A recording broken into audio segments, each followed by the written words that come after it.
Here we are. Next game. Disco Elysium. Give this a shot.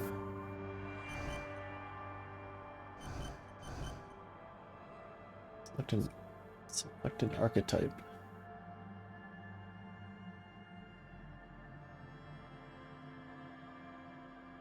Nice.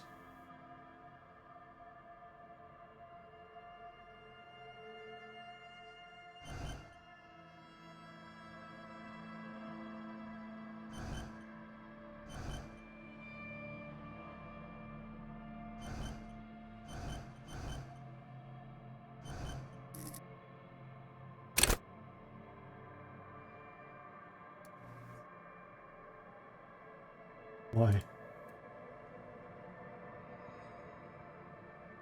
Really? Oh.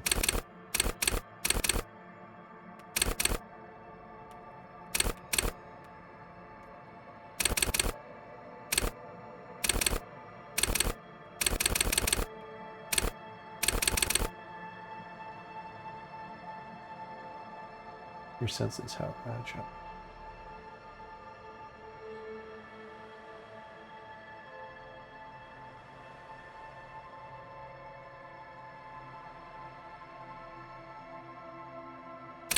Close.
Authority.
There is nothing. Only warm primordial blackness. You're conscious ferments in it. No larger than a single grain of malt. You don't have to do anything anymore. Ever. Never, ever. An inordinate amount of time passes. It is utterly void of struggle. No ex-wives are contained within it.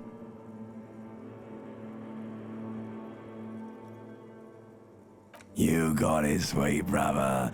Nothing upon nothing upon nothing. Coming right up, sir. Smooth passage. Z, let's go. Alright. Nothing town to fuck all borough.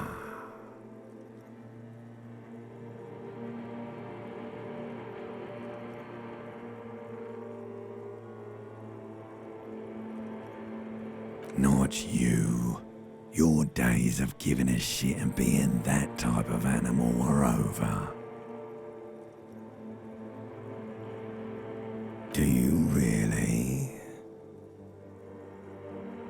You wouldn't like it if I told you what was back there. Why'd you think you had to bludgeon yourself into oblivion? Or did you not sense yourself marinating? Poured so much on yourself, got a bit carried away, did we, Chef? Fear and apprehension. You should ask what's out there first.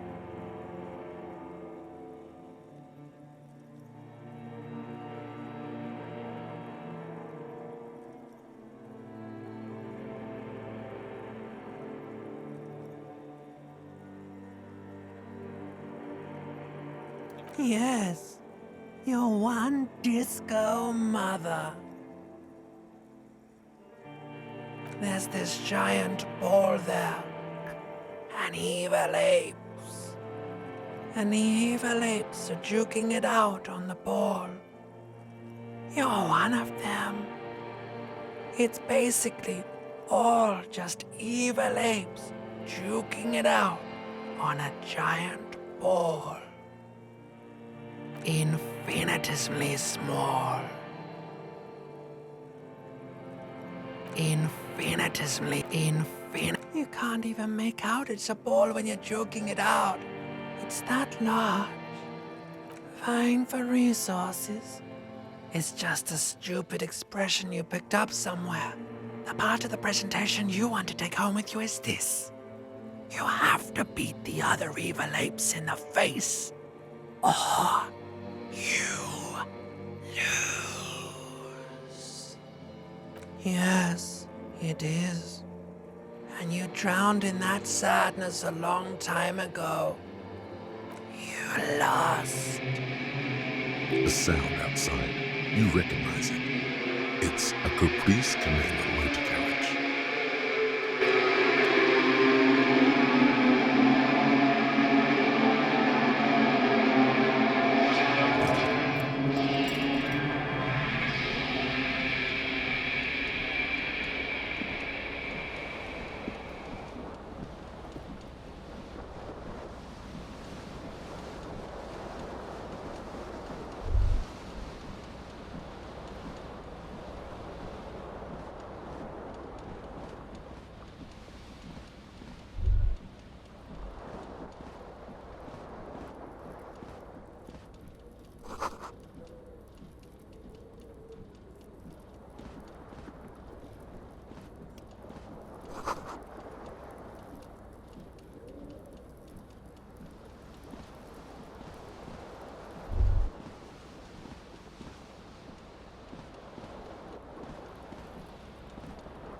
You hear a jingle.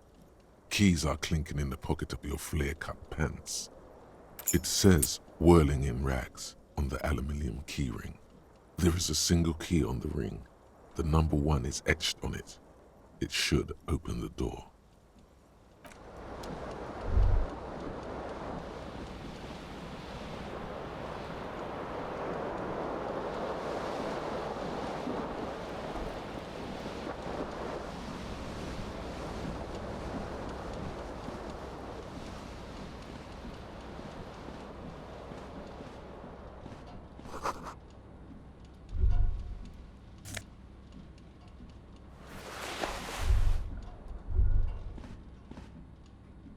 A mirror hangs above a bent and broken sink.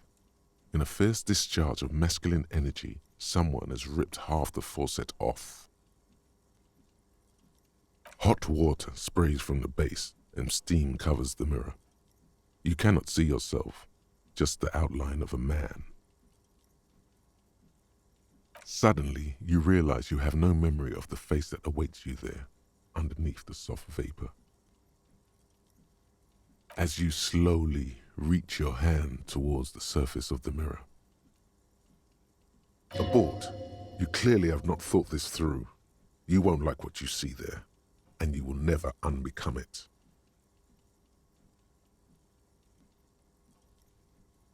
Yeah, there is definitely something wrong with it. Where to even begin? There is the bloatedness, then the swollenness. It's like there's an upholstery of alcohol underneath your skin. It's not. It's swollen and snail-like, wriggling between your fingers. It's not. Your nose feels like a small balloon in the middle of your face. It hurts when you honk it. It doesn't appear to be a particularly tiny nose either. Not with all the drinks it's absorbed for you. Don't be scared. It's only your face. It's not like anyone's going to see it. Behold. You have no idea who this thing is, do you? Too late. You clearly have rigor mortis on your face. Or wait, is that an expression? Are you trying to make an expression with that face? Why?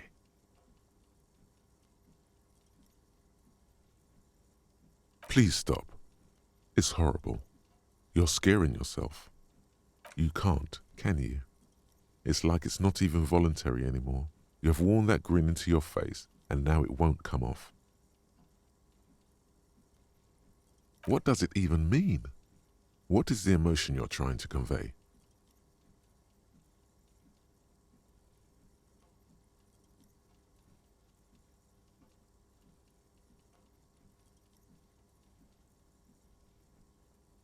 Please promise yourself you are not going to try it on any of the ladies, whatever happens.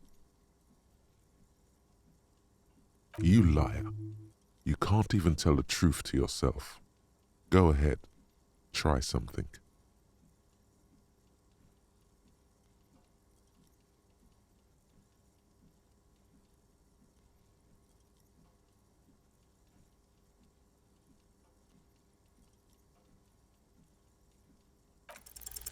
Like the rest of you, it comes from a bad place somewhere in the past.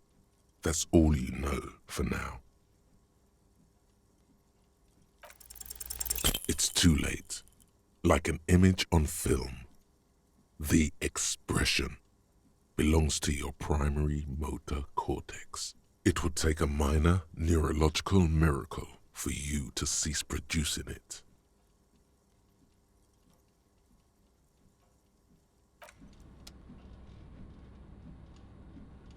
A mirror hangs on the bathroom wall.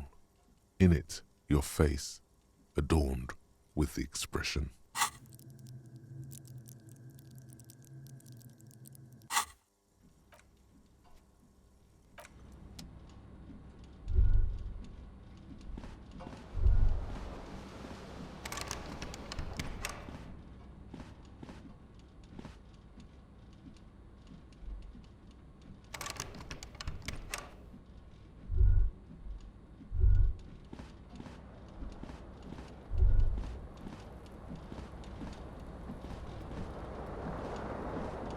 This fan has two chain pull switches.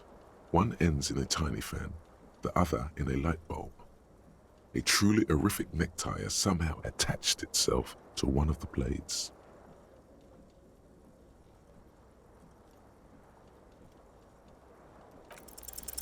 You reach out to grab the tie, but what's this? Diffuse, radiating chest pain.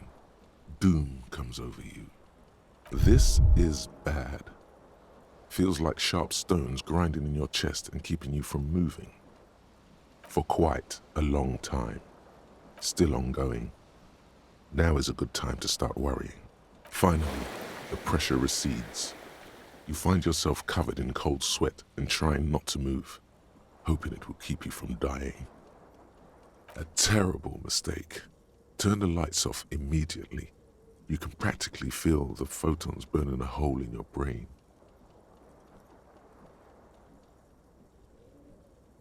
Your eyes burn with photosensitivity. It's not good. Okay, later. The blades come squeaking to a halt. It should be easier to reach the tie now. You swoop up and catch the tie. Snap. It's released from the blade. What you have in your hand is a truly hideous necktie with 4 or 5 different patterns. The knot reminds you of a noose.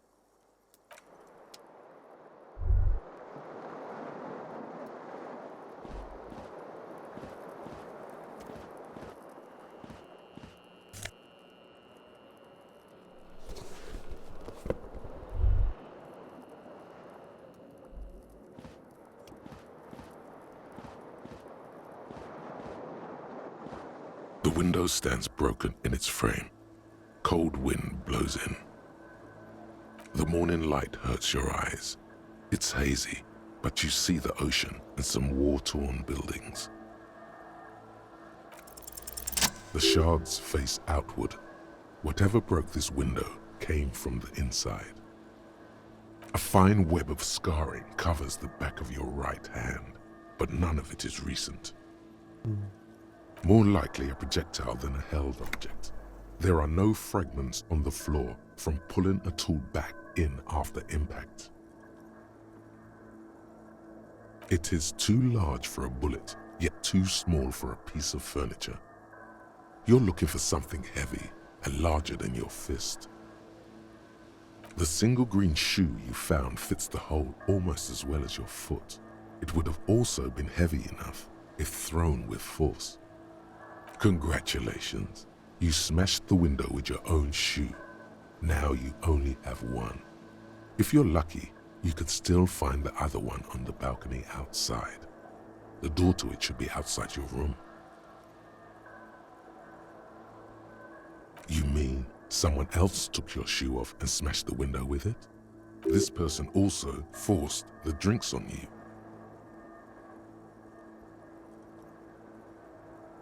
The cool wind gushes in. Your toes curl up from the cold.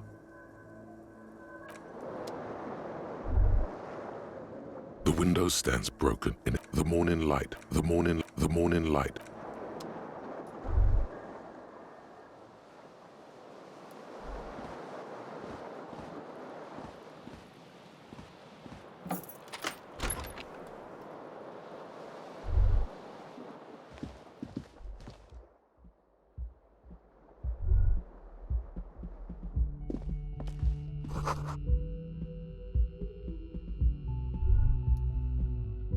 Hello, officer.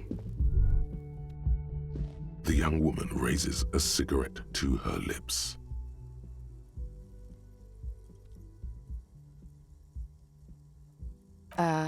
No.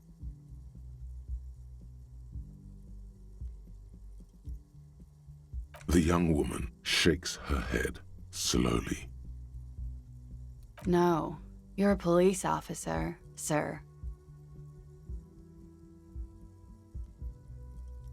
I'm not, unless you've been shitting us all this time.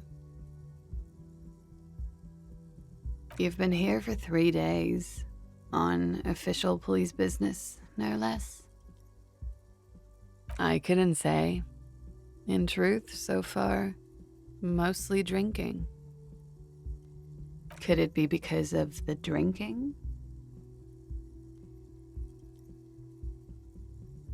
Don't be so harsh on yourself. They let almost anyone be a police officer.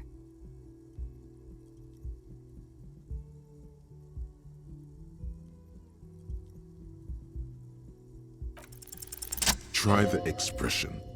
Come on, why are you still doing this? Alcohol raises testosterone levels, especially in men. The levels remain elevated after inebriation ends and the pain begins. You seek comfort. It's only natural.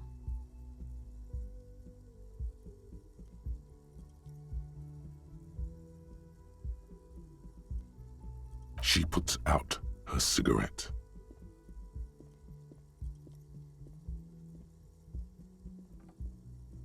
She looks back at you, a light glinting off her eyes. And now, it never stops.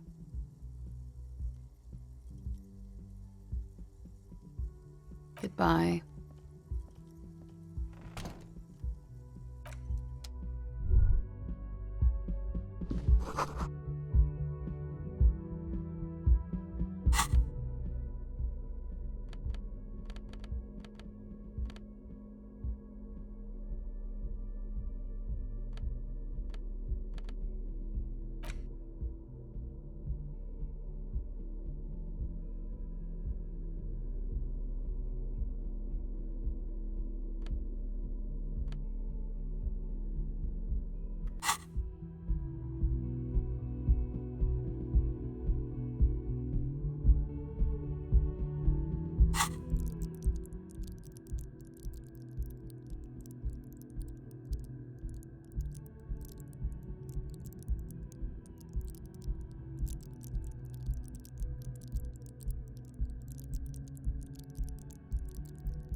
The door is closed. There is no answer. You hear the shower being turned on, somewhere inside. A tremendous loneliness comes over you. Everybody in the world is doing something without you.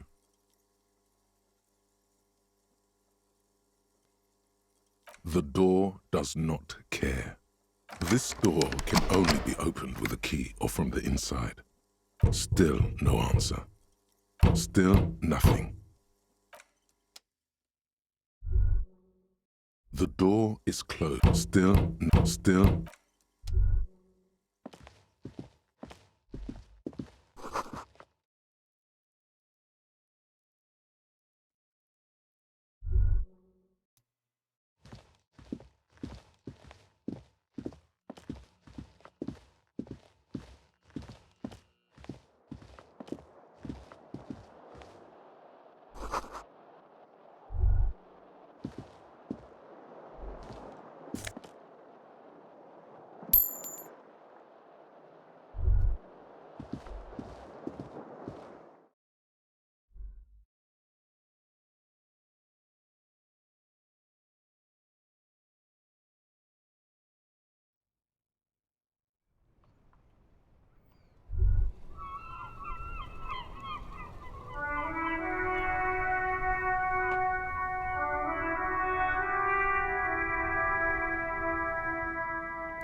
There they both are, two identical shoes, both copiously green and indiscriminately snakeskin, reunited on your feet, like two baby crocodiles. It's pretty clear a normal cop is not what you are. Good, they're balanced, comfy. Feels like the only good thing about you right now, truth be told.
You should pick that fat, juicy cigarette butt from the tray, light it up, and smoke the living shit out of it.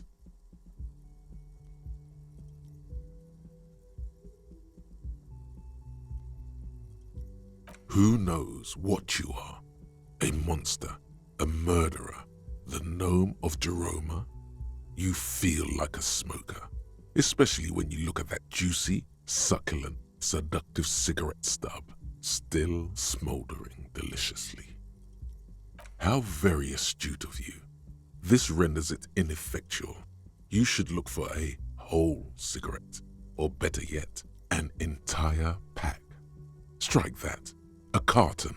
Make sure they're all healthy and able-bodied. Then smoke them all.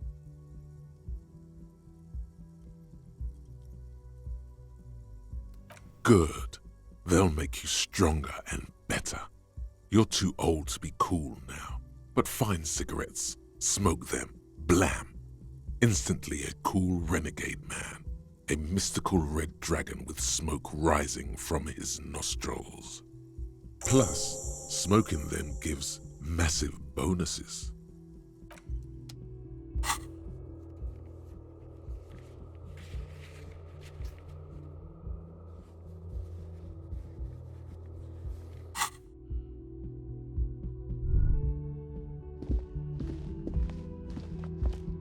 The door is closed.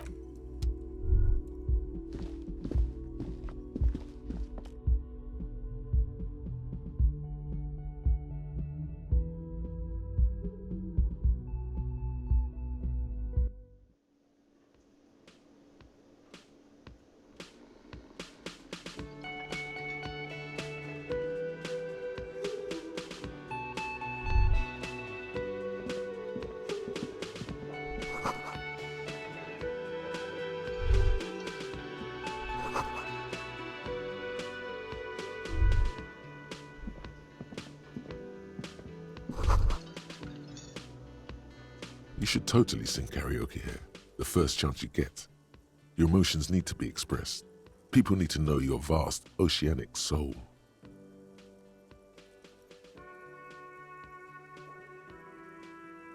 Utterly, and it needs to be heard, through a PA system, by other people. You have not yet stumbled on the right lamentation. but it's out there. It'll come to you. You will wreak havoc with it. Don't worry.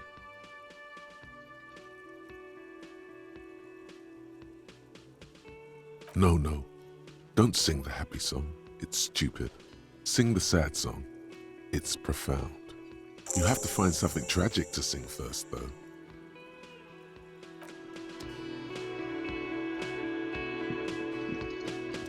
A man in his late 20s stands behind the counter, inspecting a stuffed seabird. As you approach, he gives you a sideways glance, then looks down again. That was disdain in his eyes. Even now he's purposely ignoring you. Oh no, you're a hero. A real hero cop. Could the massive property damage upstairs have anything to do with this? Am I? Or did you ride in, take the body down, solve the murder, and not trash my hostel room?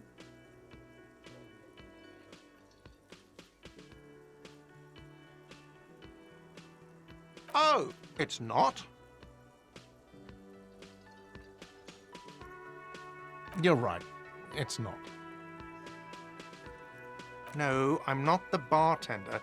I'm the cafeteria manager.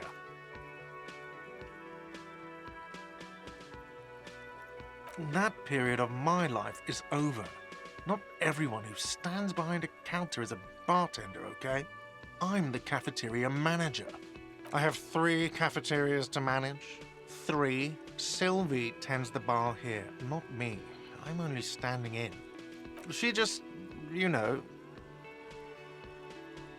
His eyes dart from left to right. This man isn't lying, but he is hiding something. So now you're a cop. Oh, forget it. A competent work of taxidermy. The white and brown seabird lies among piles of coasters and drying mugs. One of its wings broken. The man is trying to mend it. Looks like the bird was ripped off the shield that was used to mount it, most likely on a wall. This is the Great Skua. The seabird is the symbol for the discovery of the Insulindian Isola, the part of the world you are in right now. Insulindia Isola. Something about it makes you feel bitter.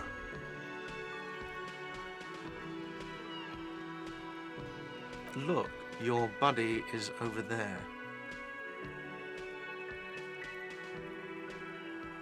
Why don't you go and talk to him, okay? He pretends not to hear you, concentrating on the bird instead.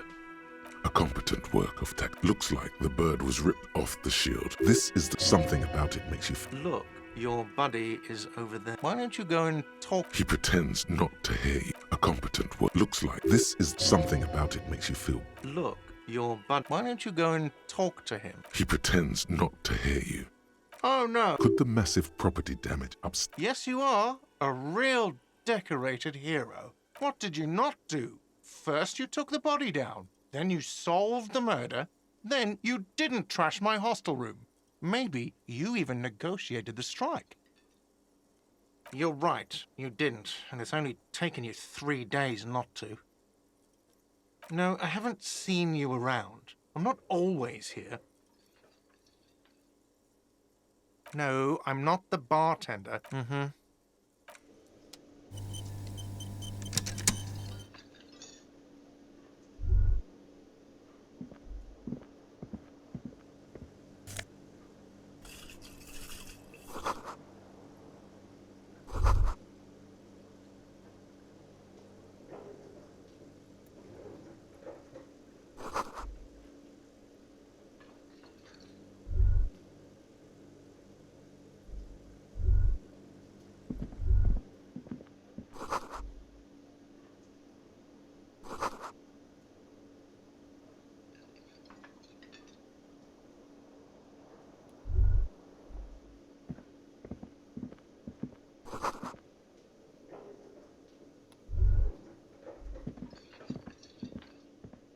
Hello, sweetie. You shouldn't keep your colleague waiting.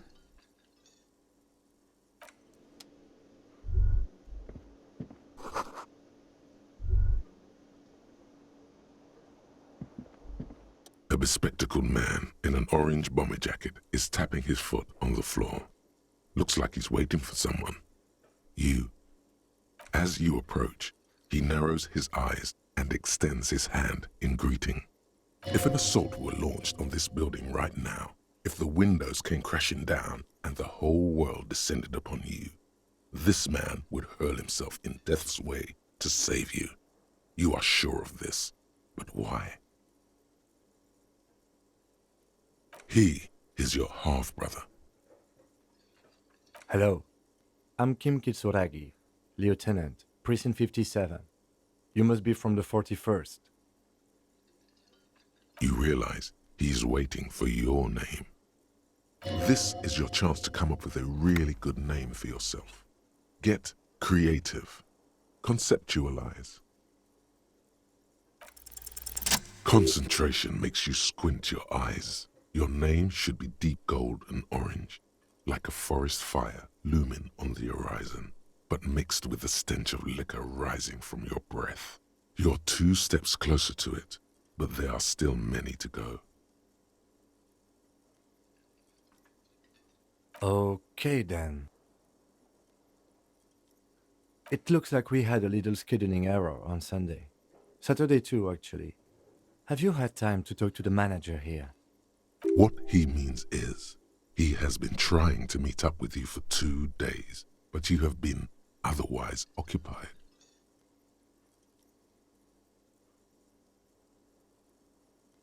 If you don't mind, we should talk to him again. Ask him for a rundown of the area. Now that I'm here as well.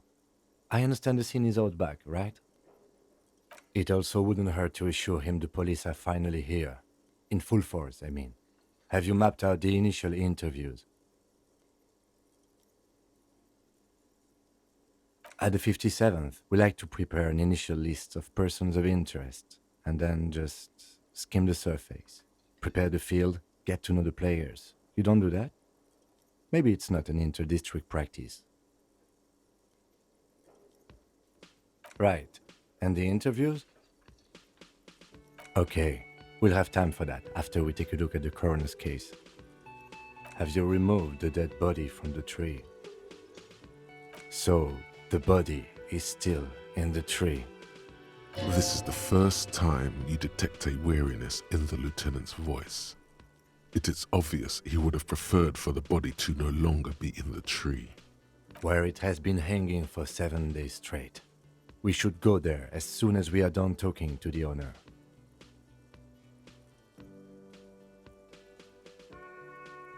Talk to the manager. Then we go out back and take the body down.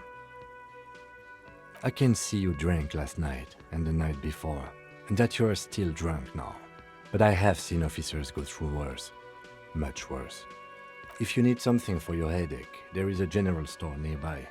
But as I said, the dead body should be our #1 concern. We all feel that way sometimes. There is no such thing as a police officer, I'm afraid. What remains is that there is a dead body in the tree. Someone has to figure out who put it there. If we don't, no one else will. And then, soon after, dead bodies would be dangling from all the trees. But first, we have to take it down. I was sent here to meet a detective from Precinct 41. You have the insignia of the Citizens Militia on your sleeve and on your back. I suppose you could be impersonating him. You could have gotten the insignia from the black market or forged it. But for now, I'm going to set those possibilities aside. I'm not from the Inspectorate General. Inspectorate General means internal affairs. What he's saying is he's not from the rat squad and isn't supposed to suspect such things. No need for derogatory terms. They're only doing their job. Yes. They're not just white rectangles. They bear a halogen watermark with the letters RCM and a pattern resembling the street grid of Revachol West. I would ask you to step into the headlights of my motor carriage, but again, it's none of my concern. I just need you to do your job. You mean you don't have a badge?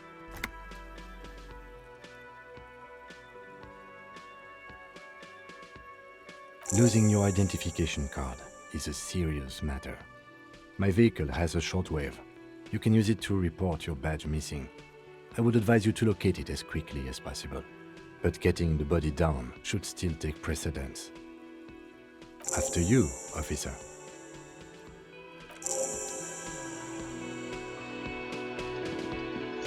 Hello again, sweetie.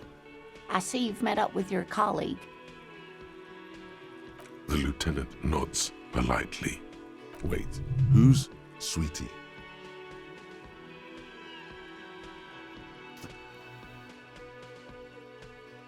Why, you are, officer. And have you found anyone to be sweet to?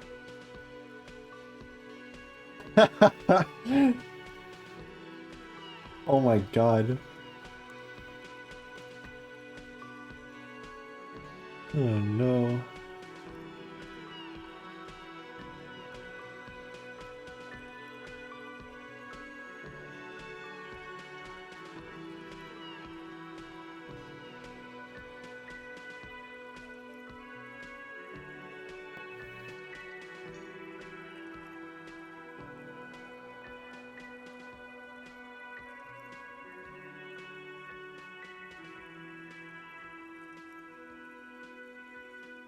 You rascal. I'm too old for you, and too married besides. You must forgive me. I'm getting so scatterbrained. I completely forgot to introduce myself. I'm Lena.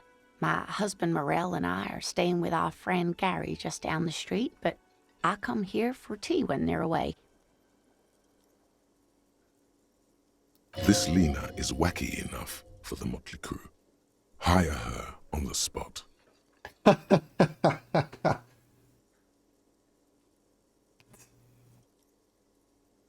This game. Yeah, the dialogue options are so weird.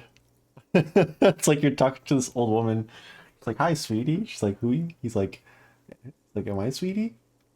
It's like, "Yes. Have you found someone to call sweetie yourself?" He's like, "I think I have." Like the fucking narrator's like, "You should hire her on the spot." What the fuck?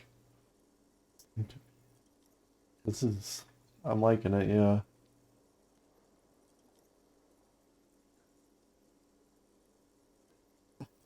That's one of the options.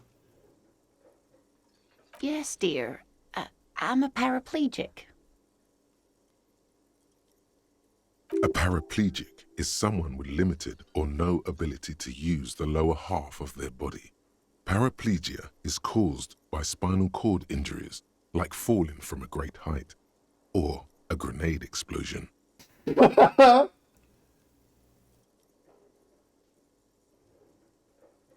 No, dear.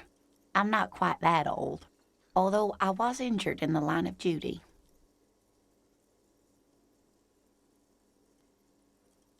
Nothing so glamorous, dear.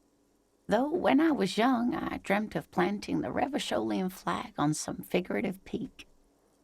I was a training and development manager at a rapidly expanding mail-order shoe company.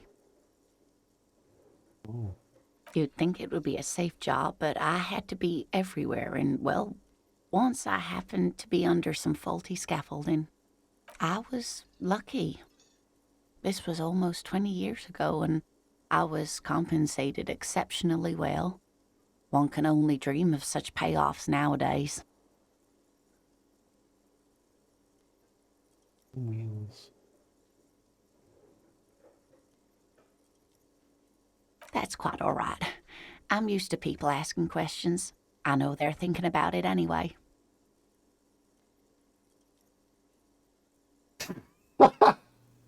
Yes, officer. You look rather dazed. Like a stunned fox. But surely things can't be that bad.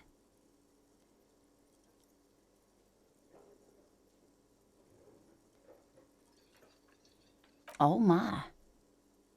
You know where we are, right?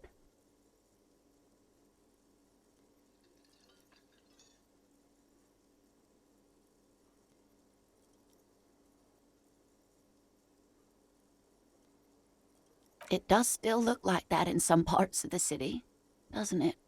We are in a hostel called the Whirling in Rags, dear, and the Whirling itself is in the city of Revachol. For sure. How would I even begin to tell you? Revachol is the most beautiful city in the world. We're fortunate to be here, you and I. I haven't seen very many other cities personally, but everyone says so. Revachol is a rare jewel. This city used to rule the world, though it has seen better days. Speaking of history, you know what year it is, yes? That's right, dear. How splendid. Here, take this pen. Knowledge should always be rewarded. Her relief is palpable. She was getting pretty worried about you there, but now she relaxes her shoulders. I can tell that this is taxing for you, so I'll just ask one more question. What regime are we living under? What mode of government?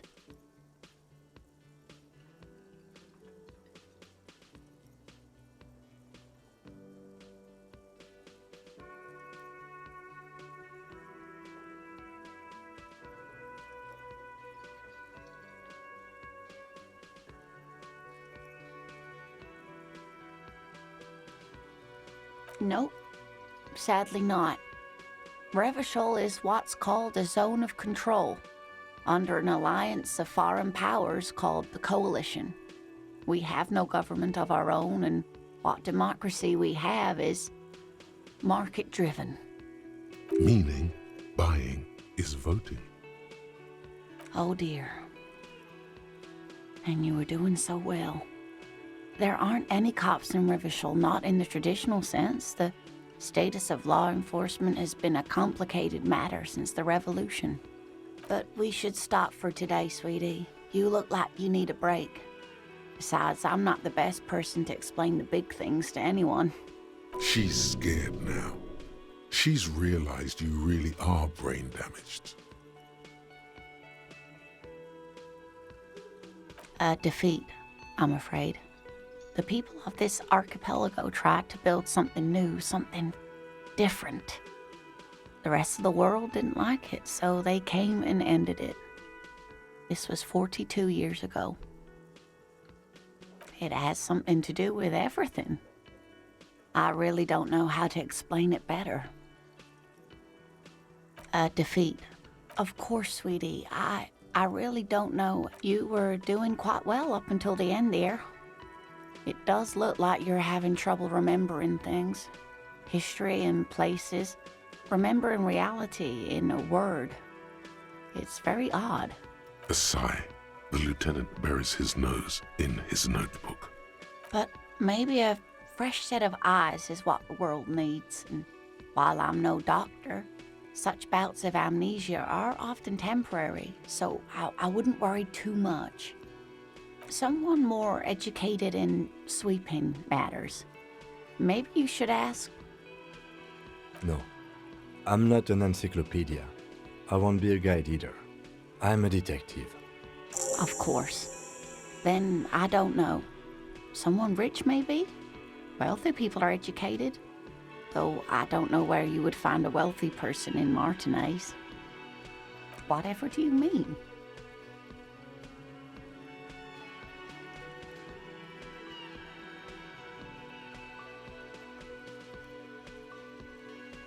Sequence killers? Oh my. But I think you already have a partner, sweetie. A partner who needs you to help him get a corpse down from a tree.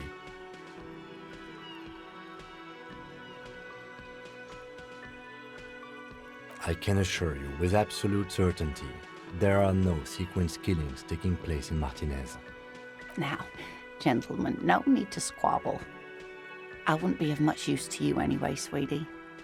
Thank you, but Martinez isn't the most wheelchair-accessible place, you see. I'd slow you down. Perhaps another time. Of course, dear. Good luck with your case.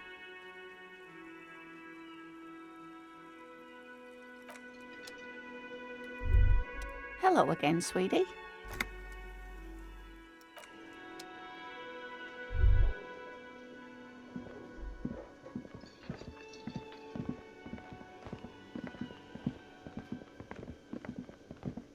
The man with the unimpressive beard notices you approaching.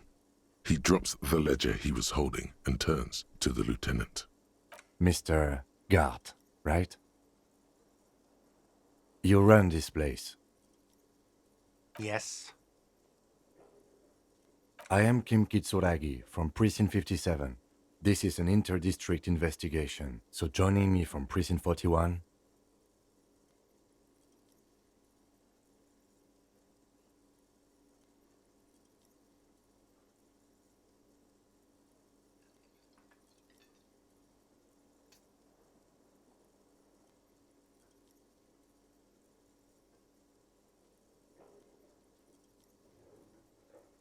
Are you kidding me?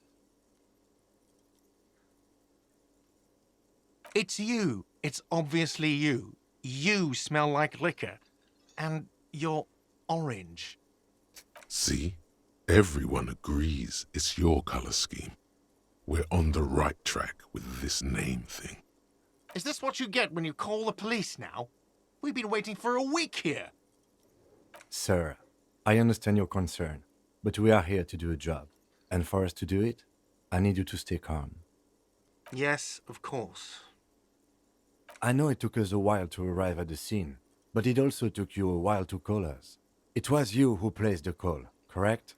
No, I only just got here. It was probably Sylvie who called you. She usually works the bar here.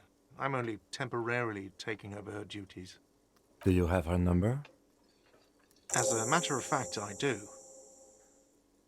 You said you just got here. From where? Are you a local? What, of Martinez? No. I live in Jamrock. I only sometimes come here to keep an eye on the place. This is just one of the many, many cafeterias I manage. But you still know your way around, yes? In case we need directions. Yes, I know where some things are, but as I said, I don't live here. I just used to work here. And I'm not going to start working here again, if that's what you think. I didn't imply that. He probably means this is where you step in and ask your questions. His face expresses profound doubt in your having this. Haven't you asked me that already? What is it with you and this woman? She has nothing to do with this. Okay, you got me. She went away because of the dead body out back. And because I asked for her number. That's why Sylvie went away. I hope you appreciate that. Thank you.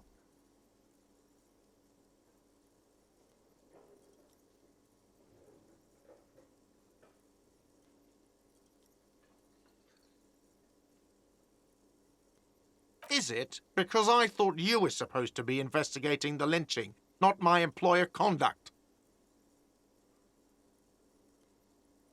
What?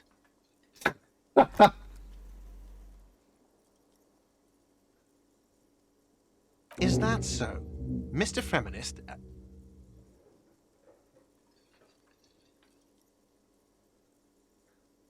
Behind this building, there's a courtyard. They hoisted him up on a tree there. That's easy. See that door there? First you exit through that. Then, to your right, you should see a big hole in the fence. A really big one. You can get to the courtyard through there. No need for the keys. The hole is big enough for the Franco-Nigerian cavalry to fit through.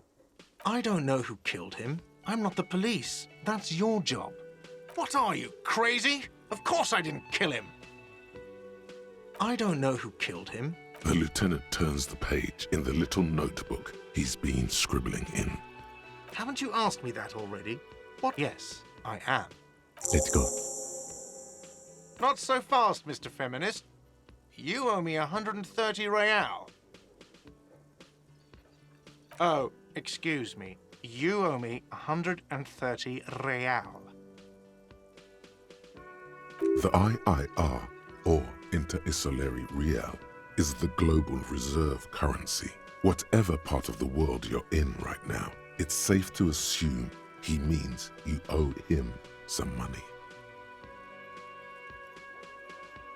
No, you don't owe me street cred. You owe me money. You owe this establishment 130 real. Let's see. 3 nights at a tariff of 20 real comes to 60 real. Then there's the window you annihilated. The hole in the window was the first thing I saw when I came to work. So don't try to tell me you didn't. That will be 40 real in damages. Another thing you've annihilated is half the bar. You've run a tab of 30 real. Actually more, but we'll round it down to 30 for your hard work maintaining the stability and order of Revachol. That's 60 plus 40 plus 30 equals 130 real. And yes, real is still money. What are you, a philosopher? Money is what grown-up people use to pay for things. Things like this hostel room, or 8 bottles of potent blend, and 9 packs of Royal Extra. We use it for everything, really. Yes, it is.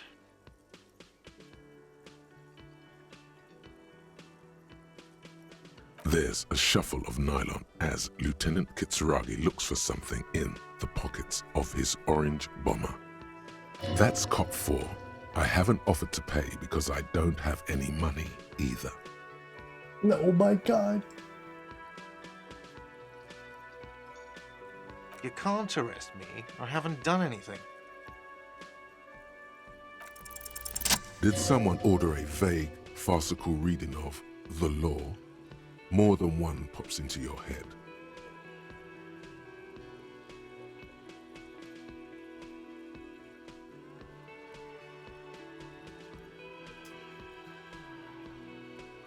What? Ha! What in the name of God? Okay. I know what is going on. And, okay, I'll call your station. What did you say it was? 41. I'll call them for recompensation for the room. But you still owe me 70 for the drinks and the window. And I do not think women are mentally inferior to men. Fucking based. The ledger does. The ledger has a memory.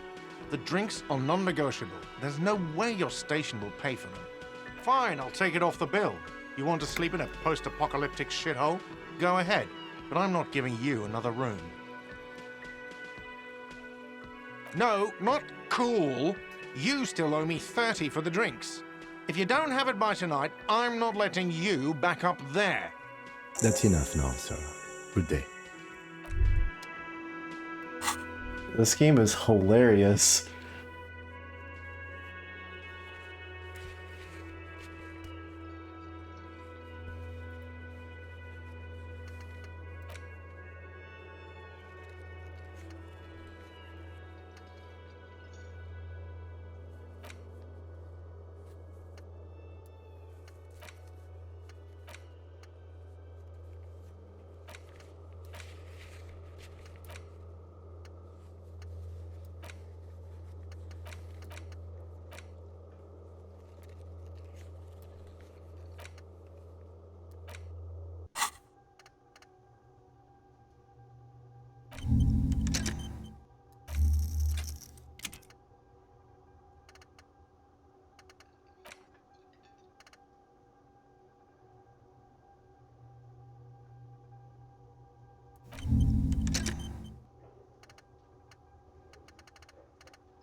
By the way, where is home? The address is coming up blank, and this place sure isn't it. But you've been at this hostel cafeteria for only 3 nights. Where were you before? You had to be somewhere. You don't really know, do you? South, maybe, doesn't sound like somewhere you can stay if you run out of money.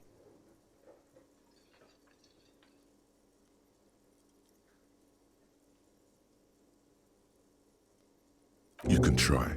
Run some addresses in your head when you get the time. Maybe a street or an apartment will appear.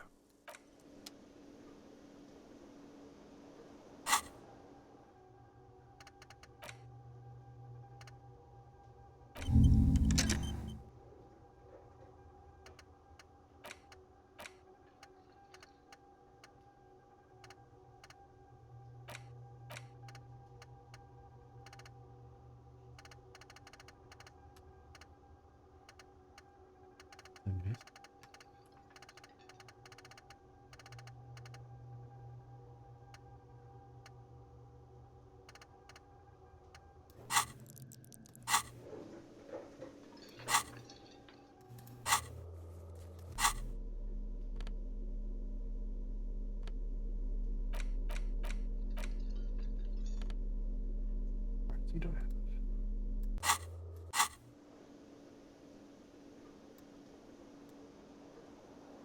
Can I help you? What thing? Yes, not the whole damn union, thank God. Just the nastiest and loudest faction. They come here in the evenings. Dumb, unruly types. Think they're big shit.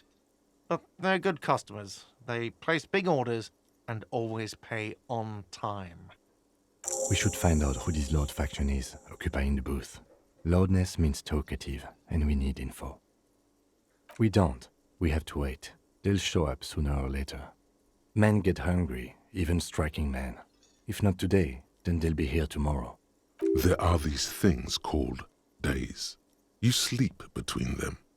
He's saying they'll come after you've slept.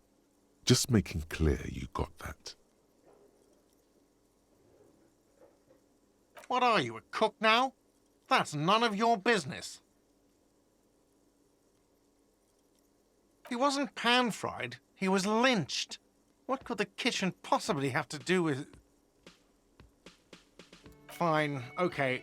The kitchen is closed until 1 p.m. because the cook is working.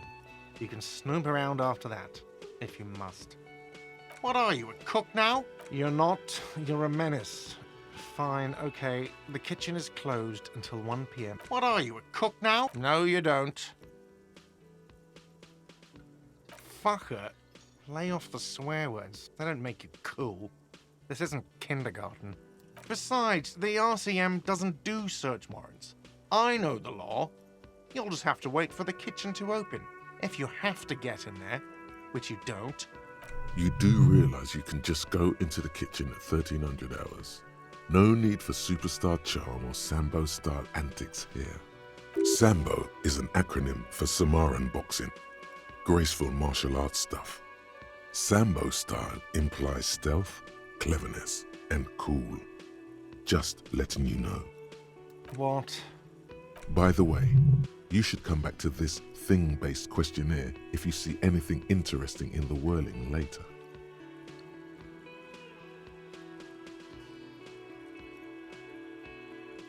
Another thing. Great. Yes? Absolutely out of the question. Absolutely in the question. First we find a sad banger. Then we sing this place to shit. Your body is ready, sire. Yes, have you got it? For the drinks, 30 real. Like what?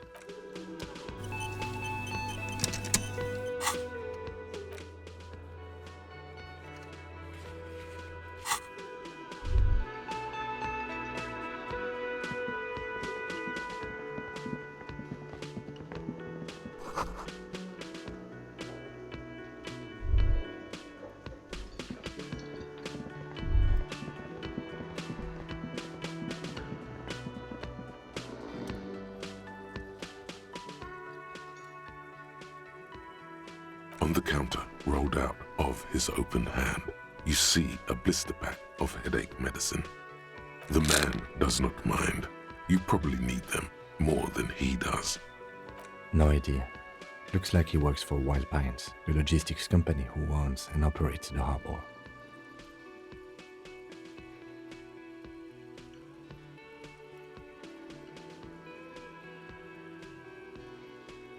I have like a little card that looks like theirs.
Telegram?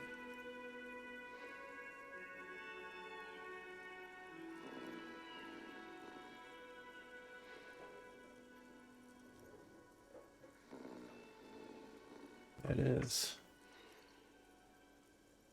It's a fact.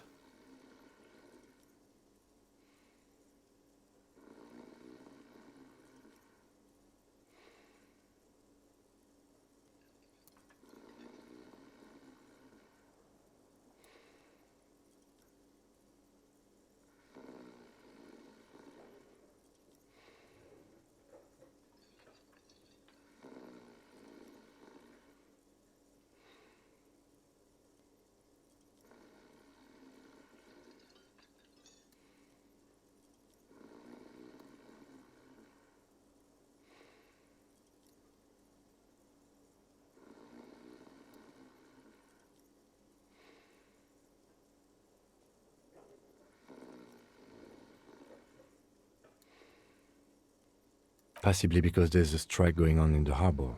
There's not much to do aside from drinking and sleeping. You gently shake his shoulder, but nothing happens. This man could probably sleep soundly in a ship's engine room.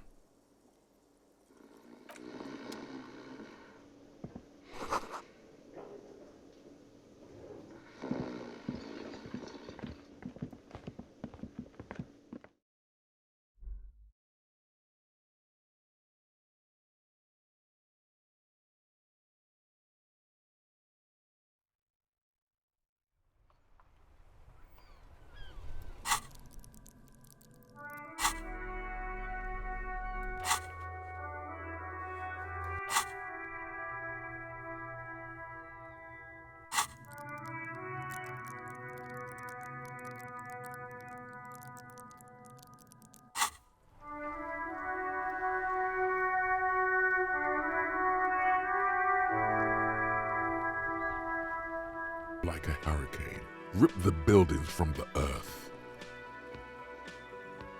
Why the yelling, man?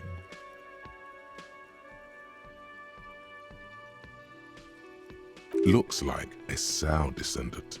A lot of Sow dock workers around. Wait, what?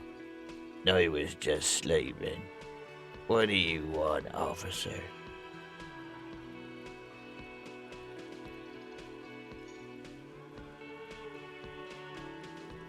That's the name of my employer.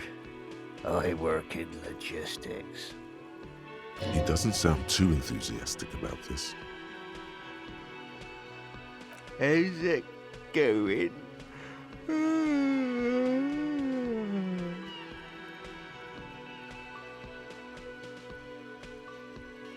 Haven't you noticed what's going on outside? We're in the middle of a strike down at the harbour, trying to force some sense into the executive board of Wild Pines. For one, I could use some more shut-eye in the mornings. Right to work, right to sleep, I say. Thank God, no.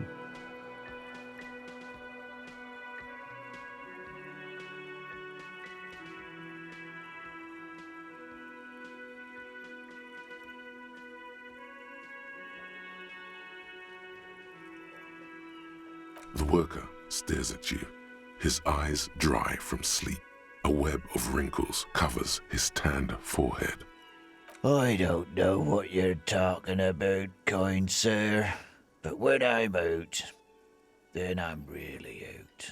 No corpses, no mausoleums, just quality time. A little me time in the abyssal pelagic zone. You can never return to it now. Only detective work remains. Wakefulness and detection. Nate got it. Majoret's got it. He's guarding the gate. I'm just getting some sleep. Or was. We are. The workers. The union. We know what we need.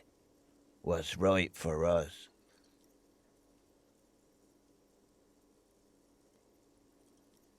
Okay. I guess there's also Everard. He's in charge of the union. He's smart, knows how to negotiate. He's got our back. Yeah, what about it?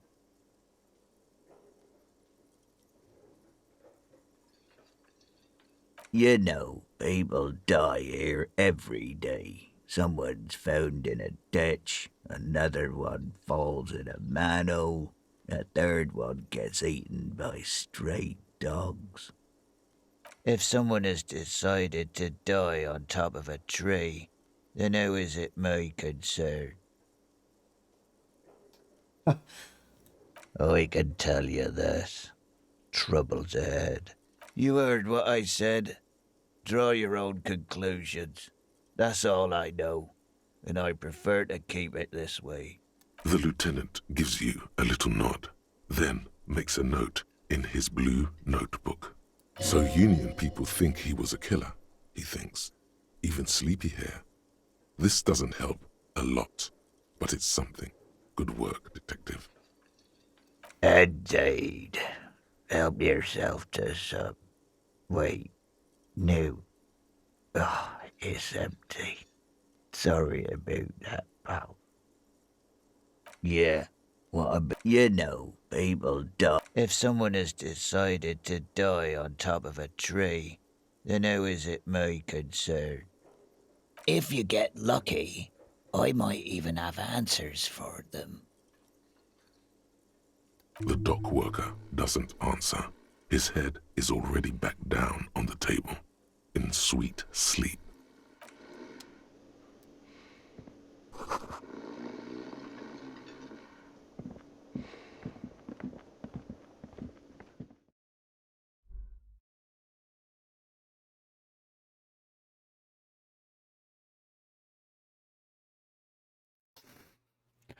Yeah, that's what the characters look like, see?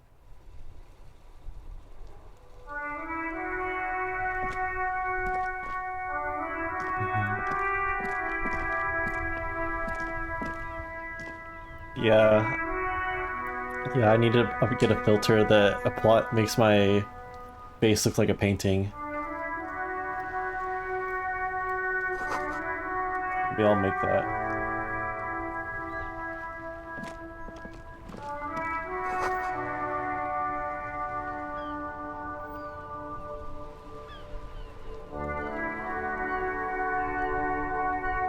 Yeah, he looks destroyed. The RCM in Martinez. What can I help you with?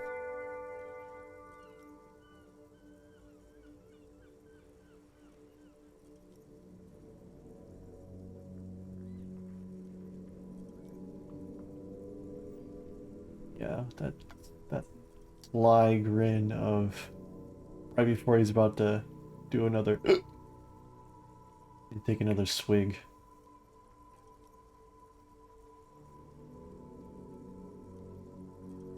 We don't see a lot of police around here, that's all. Of course. What can I help you with? Yeah, but I'm not making quick saves in case I fail speech checks. No quick saves.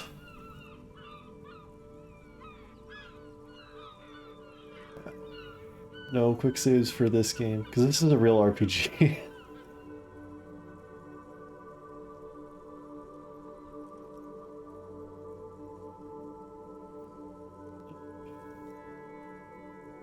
This is a real RPG, real good RPG.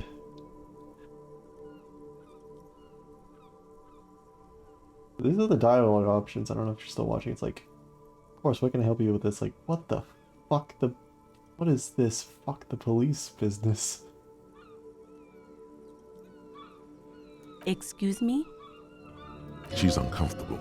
Maybe you should drop this line of questioning. Oh, well, I didn't write it there. I'm just sitting here. Okay. Me? I am just a gardener. I'm working. I have a greenhouse in the yard there. I've been trying to get some work done. Well, as you probably know, there's a corpse hanging from a tree there. It smells pretty bad, so I have to take breaks. Don't worry, miss. We are here to clean it up. You can get to work soon. Mm-hmm. Thank you. My head is about to explode from all the salts I've had to inhale. Since the street sign's messed up? Okay. What do you need? What do you mean? Yes, sir. District of Martinez. This intersection is called Roundabout North. He knows where we are. He just wants directions.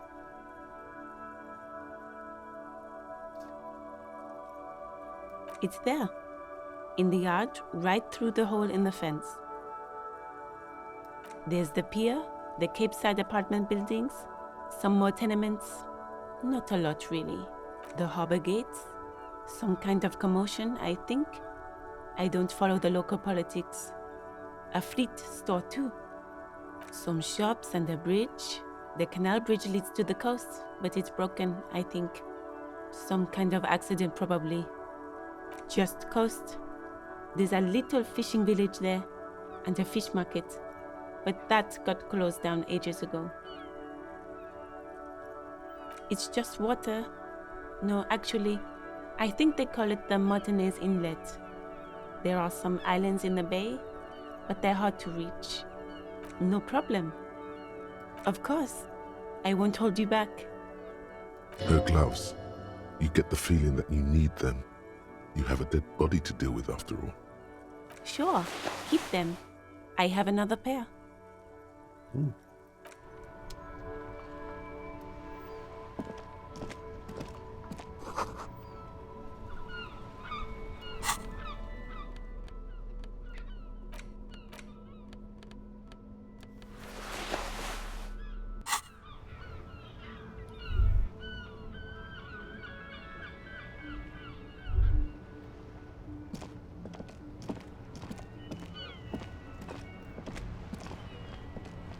I am a gander and a hunter and a gatherer.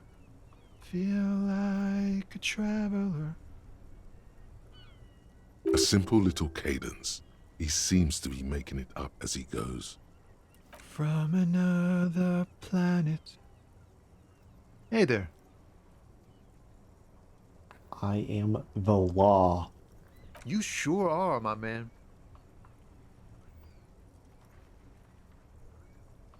from another planet. You sure are, my man. You sure are, my man. It's the jam, my man. It's a traffic jam for the ages. Harbor gates up the street are shut tight. No explanation given. Workers on strike, scabs agitating, an all-around clusterfuck. Meanwhile, we're all stuck here in long-haul limbo for days upon days upon days. Upon days. Yeah, exactly. It's official. He too agrees. This is the antechamber of the afterlife. Feels like forever. Like I was born on this here roundabout and this was all I ever knew. Just me and the metal and the tires, the oil and the fumes of mazout. Yeah, imagine. It's been a whole week already. So tell me, what do you need? Nope, don't smoke. Some of the other drivers do, though. There's still a few around, waiting for the jam to disperse. Or waiting for the sweet release of death. Yup, nothing wrong with that statement. Your senses have nothing to add. You'll have to ask around elsewhere. You could also check the kiosk down the street. Frit. With 3 T's. Rebishaw's weird.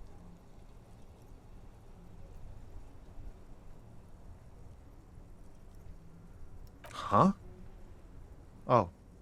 No, I ain't got any money. They don't want to pay for unfinished work. The bosses, man.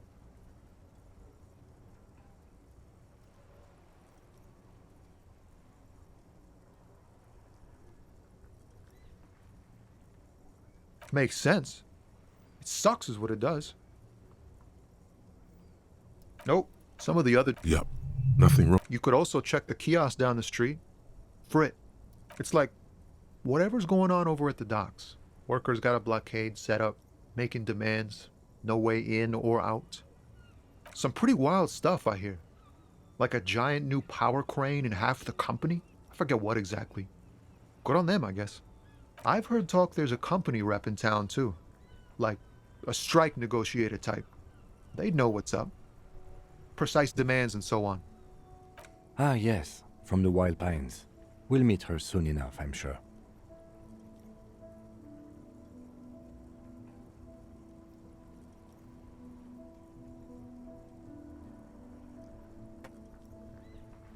They want to keep that money flowing in, my man. Ka-ching. He doesn't blame them, but he's not on their side. That's for sure. Anything else? Yeah, this ain't really my area of expertise. I just do my job and get paid. I have things to do and places to be. All of us do. Us lorry drivers. Camionneurs. If you still hang around here waiting for this mess to end, most have scurried off somewhere to get drunk or high. Or laid. Not that I blame them, really. Not my thing. Chasing transient pleasures is a drag these days. I prefer the examined life now. Thinking, reflecting, observing. What's better than chasing transient pleasures? The more transient, the better. When one's ended, you can get onto the next one. Nope. Don't smoke. Looks like he's smoking right there. Some of the other drivers. Yup. You could also check the kiosk down the street. He ain't one of us drivers. I know that. All accounted for. Otherwise, I haven't really asked about that. Been wasting time right here. Keep him busy. It's easy to see he's telling the truth. He's kept his nose out of the dark stuff. Analyzing the fundamental structural and psychological conditions of being stranded in the midst of a sea of motor lorries and their sad, despondent chauffeurs. Nothing. I'm just messing with you, man. Don't mind my idle verbosity. Oh, high-grade narcotics, illegal firearms, stuff like that. Relax. He's merely joking.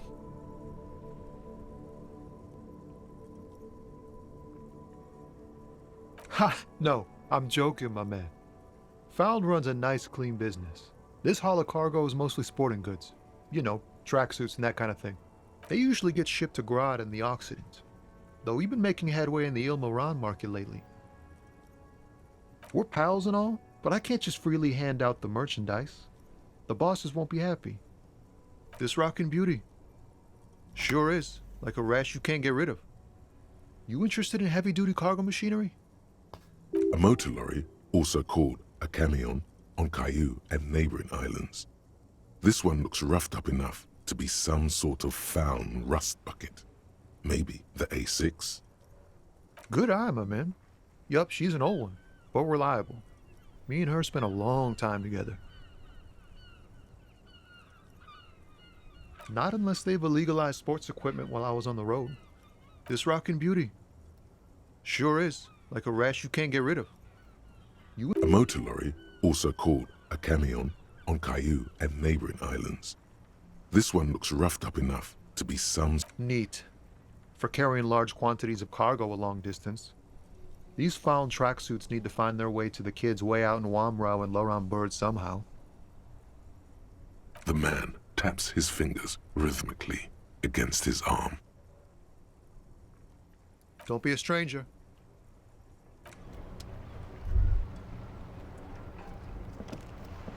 Yes?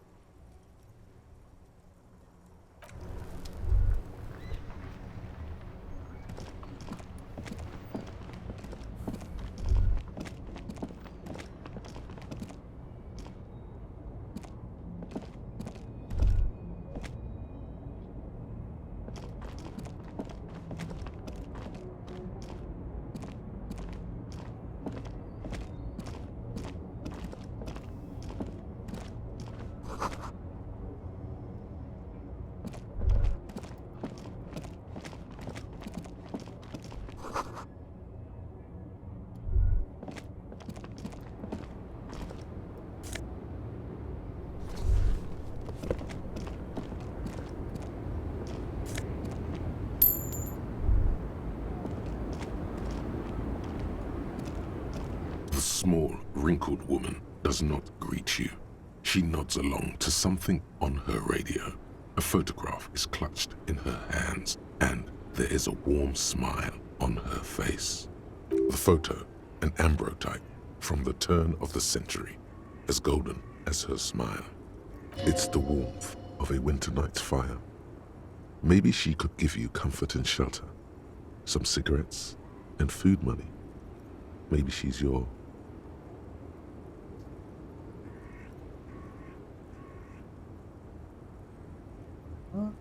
Nothing.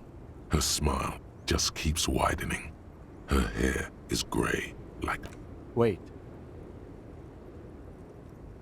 She's just a distracted old woman. Better to leave her alone. First thing I asked her was like, Grandma? Grandma? And then you're like... Then he's like, wait! Oh. Why? I just told you why. The woman still has her eye. No response. Wherever this woman is, your words fail to reach her.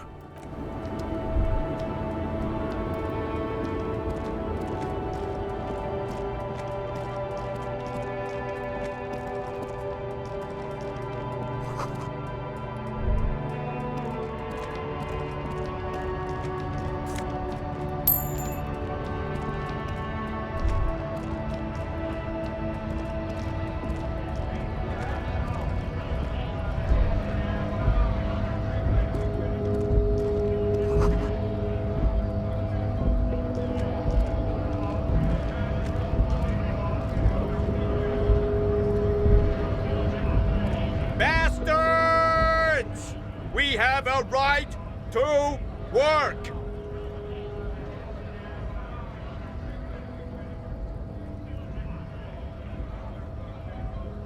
Yes, people get that you are the law. You really don't have to keep saying it. Hold up and stay frosty, everyone. Cops are here. The broad-shouldered alpha male turns to you. He's a full head taller than everyone else here. You here to fuck with us? Beat the honest worker down. We're here to fight for a cause. Stripes usually have problems with people who have causes. Ha! Couldn't handle us. A cause gives the workers strength, gives them power. We have a right to work! Besides, we're not that different.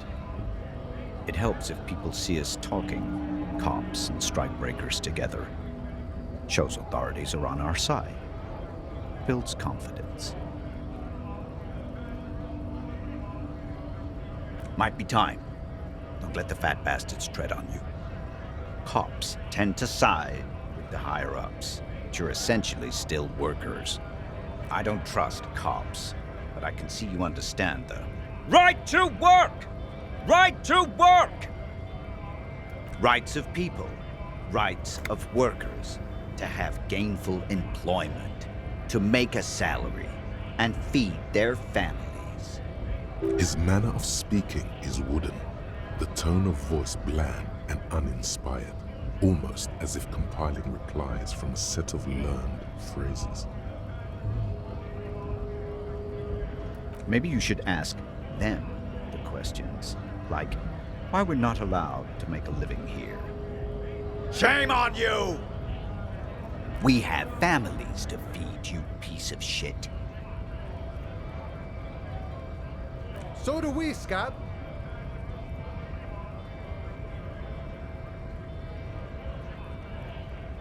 Oh, David was watching it earlier.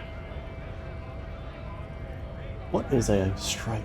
When a bunch of ungrateful, lazy cockroaches can't get their act together, decide to block honest work for other people.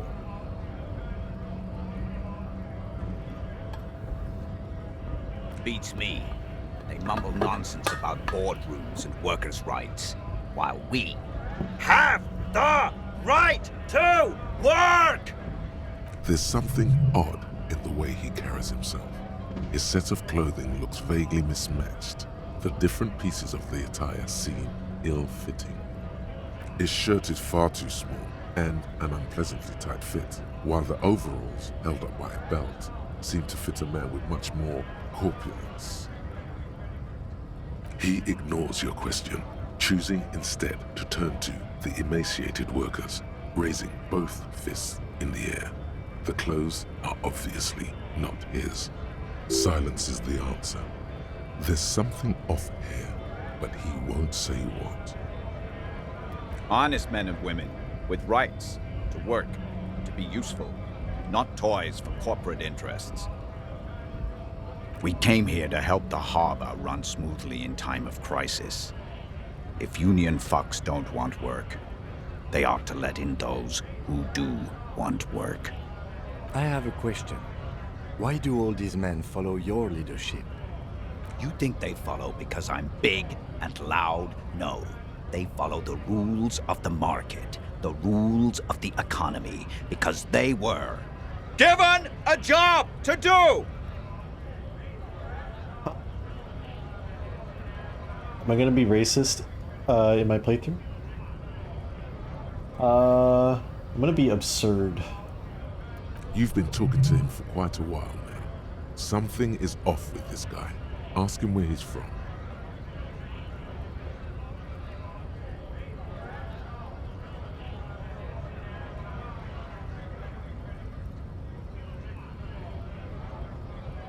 What's it to you?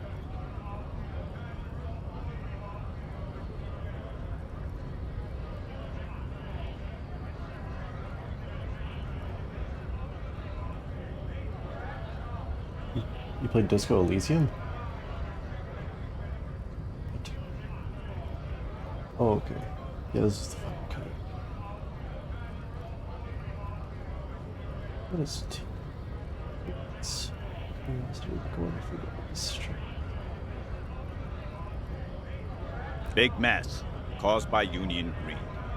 But I only fight for the rights of people. We're all workers, right? Workers stick together.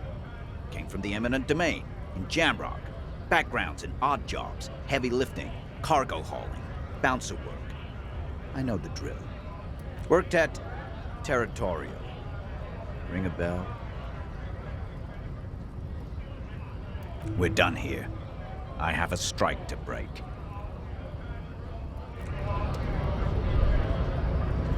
Right to work! Things are busy enough. You're going to waste less of my time? The hulking man oozes stark skepticism. Have fun.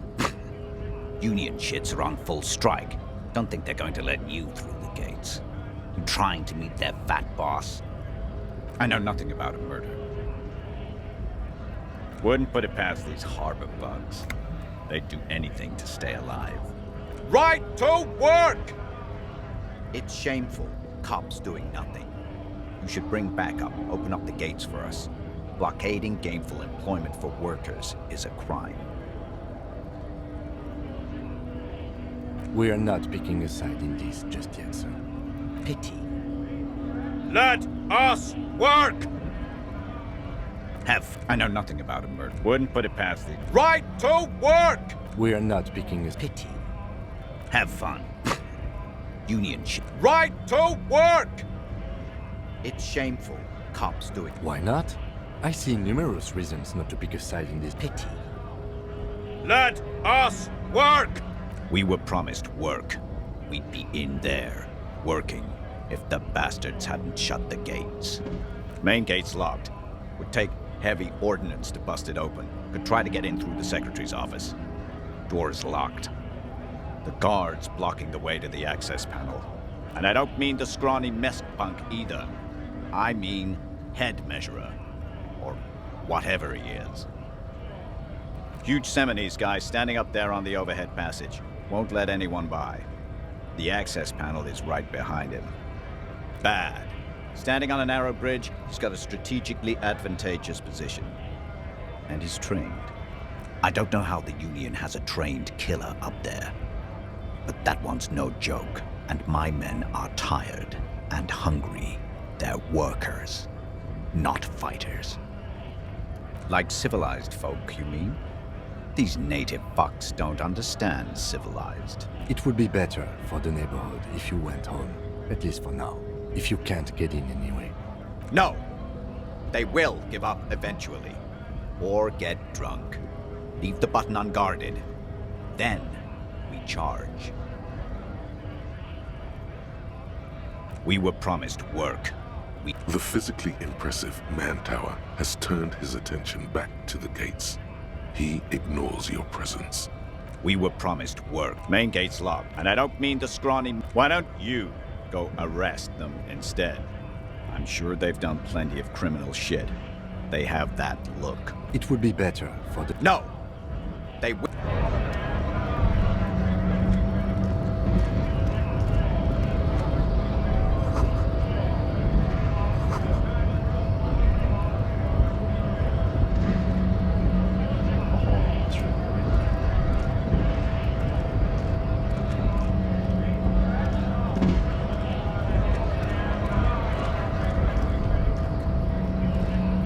Scab? You're hazy on the notion of a scab. Smells like politics, though. Maybe it's got something to do with the flask he reaches for from time to time.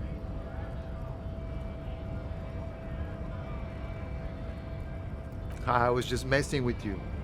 No one's ever seen a cop scab. Imagine, you cops going on a strike, but then another cop comes in and says, "Let us cop for less money." Speaking of, what brings the RCM here? To the Wild North? Come to see the strife? Murder, huh? That sounds like a lot of hard work. You'd never see me investigating a murder.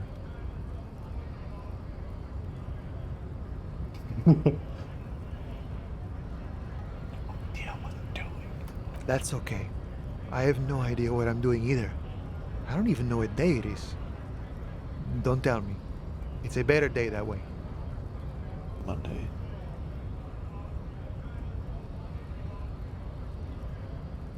My friend, I respect the right to roam. The open range awaits. I don't operate in that capacity. I'm not a granter of passage. The passage grants itself. If it's so simple, Why did the scab leader warn you of the guards blocking the way? Aye. Walk right past Measurehead and go in. Yeah, the 2.5-meter tall Semini supremacist there. Walk right past him. Then press the button to unlock the door. Then go past him again, and you enter the arbor through the office. Está. Don't worry, I'm sure it's not completely impossible. For example, you could best Measurehead in a physical confrontation, or you could convert to a Semini supremacist worldview. Or, maybe it actually is completely impossible. Not yet, no. He's incredibly strong. Jean-Luc himself would say the philosophy has proven overly heroic for the scabs to convert to. Not enough intuition. Sure. Sure thing, my friend. I can help you out.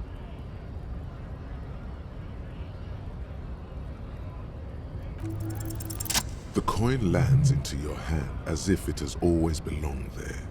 The swallow returns. Always glad to help out the RCM. Shame I can't do more.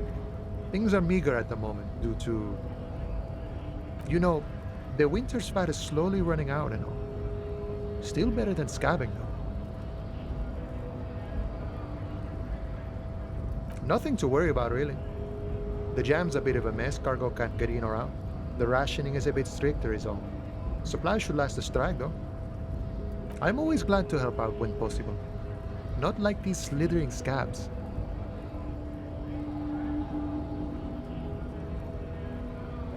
You know, serious business. I'm sure the big boss will be glad to tell you. You'll have to ask him first. He's a chatty guy. Wants to talk about the strike. Return once you've met the union boss and are on a better footing with the organization.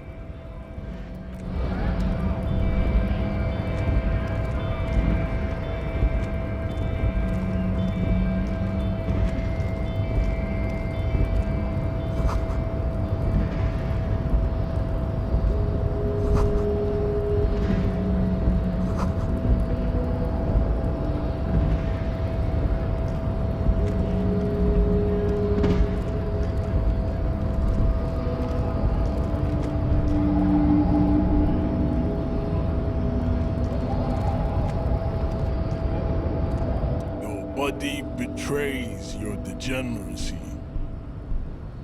Yeah, Measurehead. His body totally betrays his degeneracy.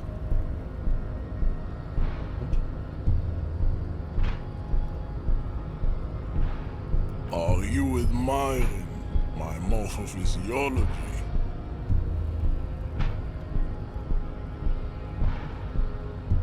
It must be frightening to stand in the shadow of this racial pinnacle.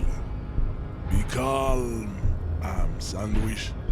You are not in danger, because you are not a threat to me.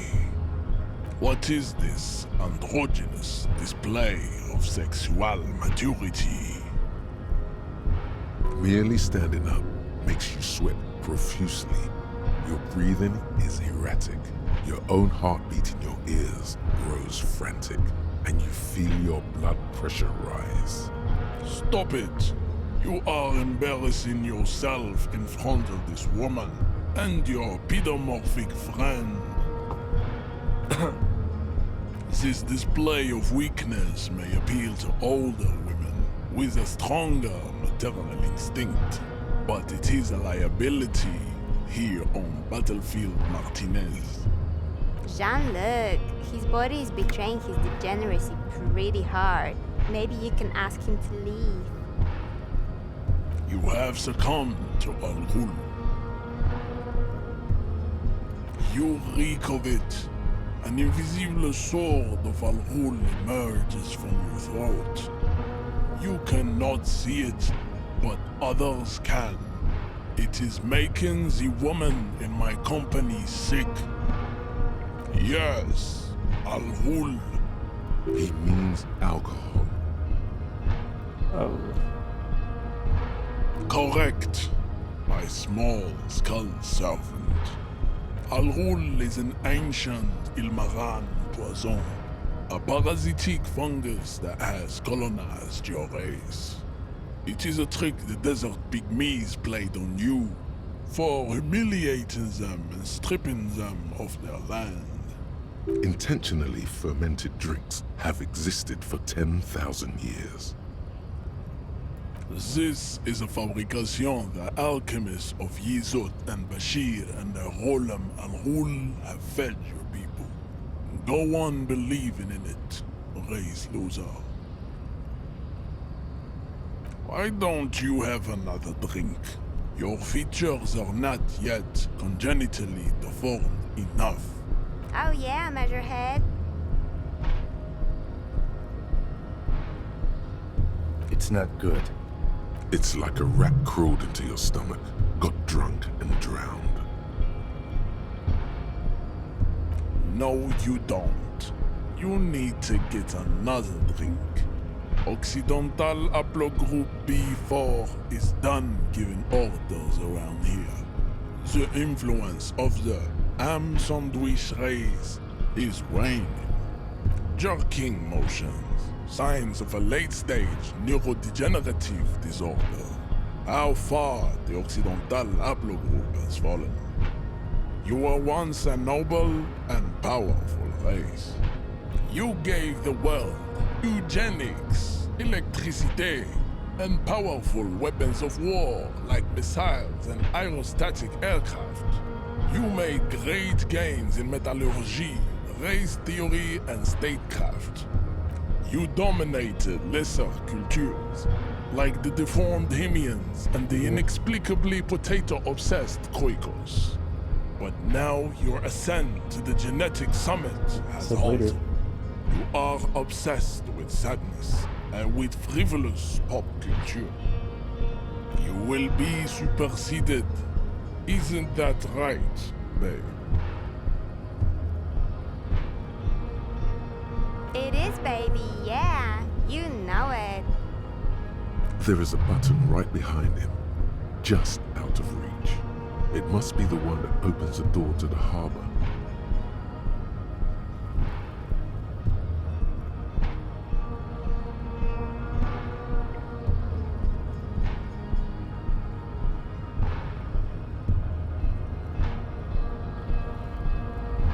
It is my task to keep the degenerate drunks from entering the harbor. Enough with this begging. You should leave the stage of history with dignity by inviting the other races to a great world war. Bring your troops to the Seminine Islands and to Boogie Street, and we will pulverize you. When you are gone, we will build a museum for you. The walls will be lined with bottles of Al-Rul, your beloved beverage.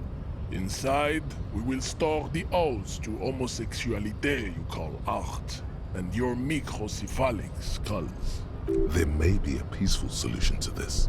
You could internalize Measurehead's race theory. He would take you as one of his own.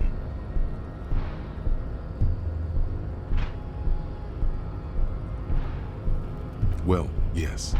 Why? Don't you want to be a Seminese supremacist? So what if you're not Seminese? You can be anything.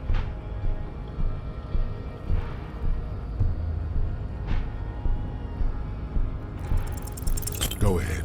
Don't be shy. Just ask for race secrets.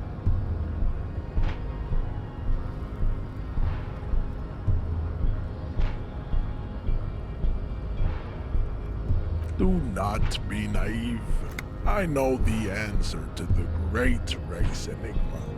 Why would I share it with a deformed infant?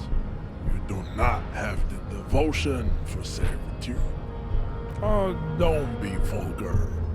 White or not has got little to do with this. The race enigma runs much deeper than that.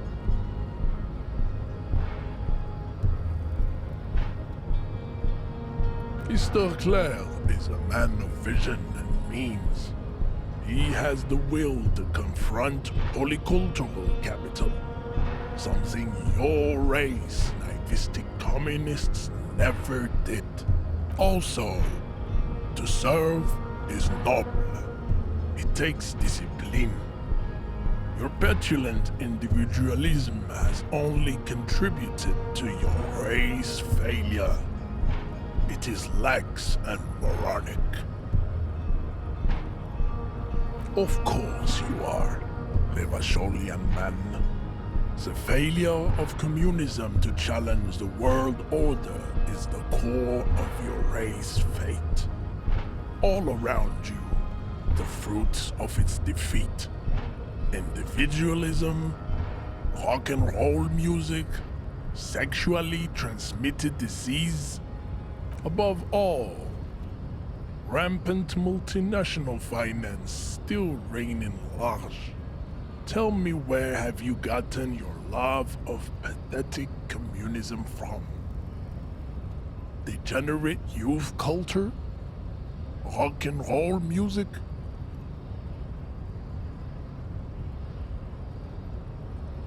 Offshoots of the Seminoles people invented disco while having sex under the influence of cocaine. It is a shame upon my race. But what is done is done. I am not surprised you enjoy it so much. This has happened to many of the side products of the inevitable cultural victory of the Seminoles race. The South Island race, haplogroup A4A. We are the rightful masters of the Insulindian archipelago. We descend from the Areopagites of ancient Pericarnassus and arrived here 4,000 years ago. Millennia before you. We are the future. That is all you need to know. I am a descendant. The narrow streets of Ulimbuir are with me in my genetic dreams. I see young Seminoles women walk into the grey mass on Ile de Fantôme, waiting on immaculate conception from the pave.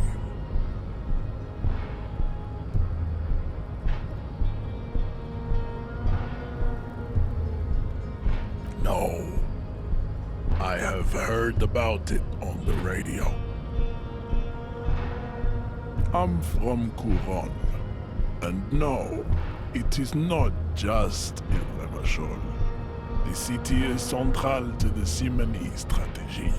Spreading through its trade networks, our culture will dominate the world. You have heard enough about our phylogenetic secrets for today. You have extinction to come to terms with, and I don't think anything about this. We are wasting our time having this conversation. your pedomorphic friend is right. You should leave here with your tail between your legs, contemplating race extinction. I am an immovable obstacle. Racists are generally not very good examples of their race. I am not like them. I am craniometric perfection. I have taken the trouble to permanently draw a phrenologic grid on my skull and features. This should dispel any doubt. The drawings are precise and look true to their pseudo-scientific ambitions. One thing, however, it is not entirely free of throwbacks in the phylogenetic tree. His large jaw, for example, could be a trait indicative of criminalism. Also, his earlobes could be small.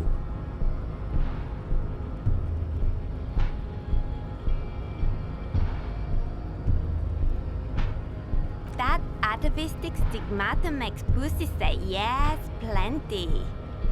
Babe, thanks. But I got this. I don't think your pedomorphic friend racist. I am. The drawings are precise The size of the earlobes is not a real craniometric criteria. Your earlobes are flawless, Jean-Luc. Yes.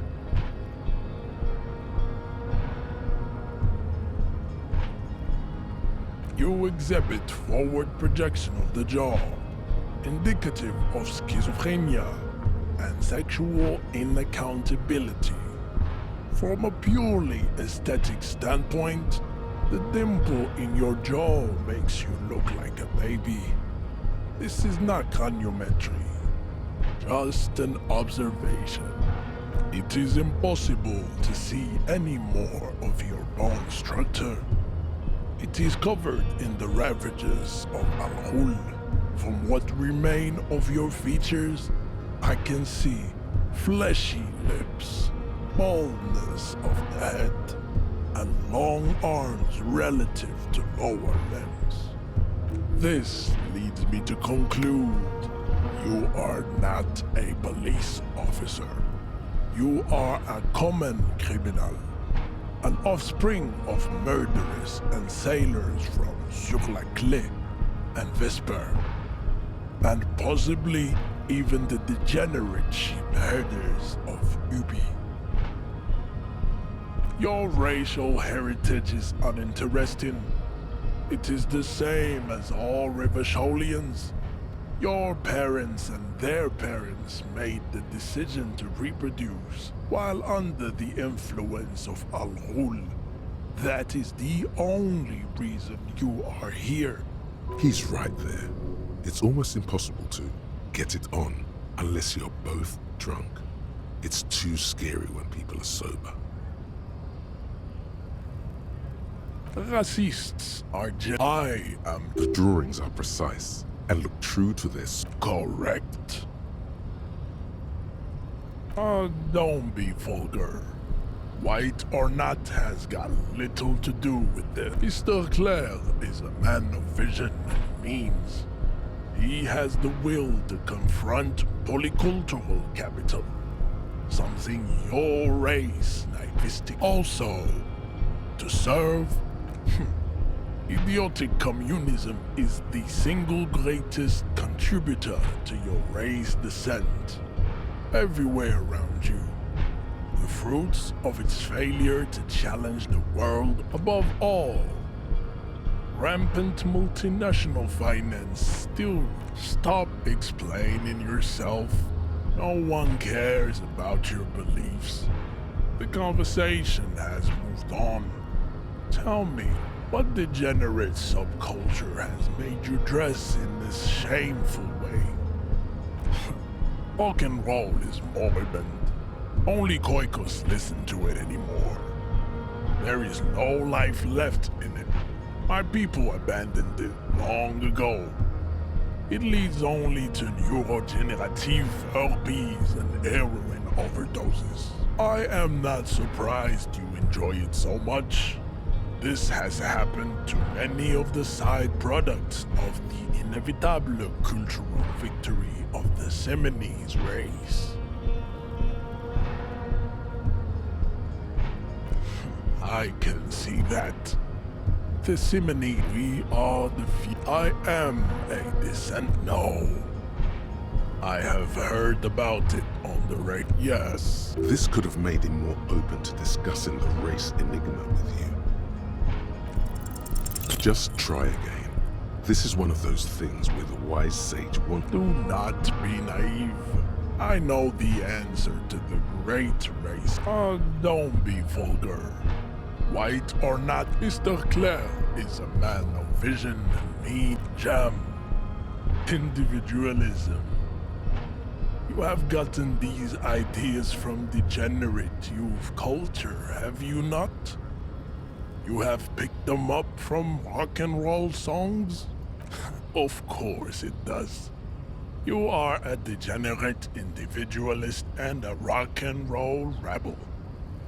A pawn of international finance, just like the rest of your ham-colored race. I am not surprised you enjoy it so much. This has happened to many of the side product. What you need is to come to terms with extinction and never getting into this harbor. Racist. I am not. The drawings are precise and look true. Your silence betrays your inferiority. Oh, don't be vulgar. White or not has got little to do with this. The Mr. Clay also, to serve is noble. Above all, stop explaining yourself. Of course, I am not surprised you enjoyed Meshhead stoically looks to the distance in silence.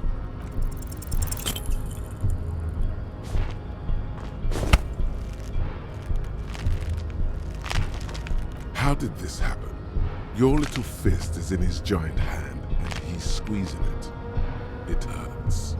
You must be out of your mind, degenerate drunk. Say it. Your fist cracks in his hand like a ripe apple.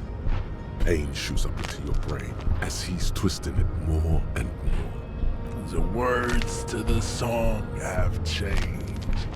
Say, I am a violent drunk.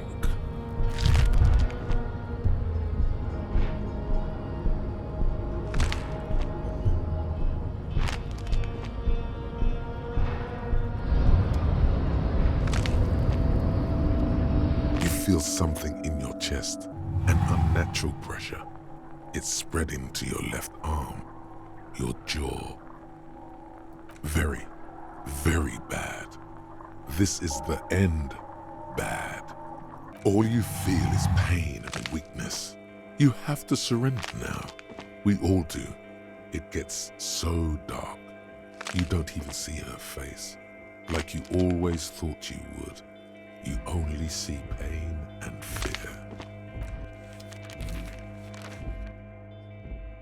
Cop suffers final heart attack. A detective lieutenant of the RCM passed away yesterday. His death, though abrupt, did not come as a surprise to those who knew him. He was the heaviest drinker I'd ever met. Captain Ptolemy Price, the deceased superior officer, commented, "That ain't easy on the ticker." He loved his liquor, sure, said Detective Chester McLean, friend and colleague. But I think before he ever had a heart attack, his heart was broken. According to an official statement given by the RCM, the officer was on the brink of solving a murder case.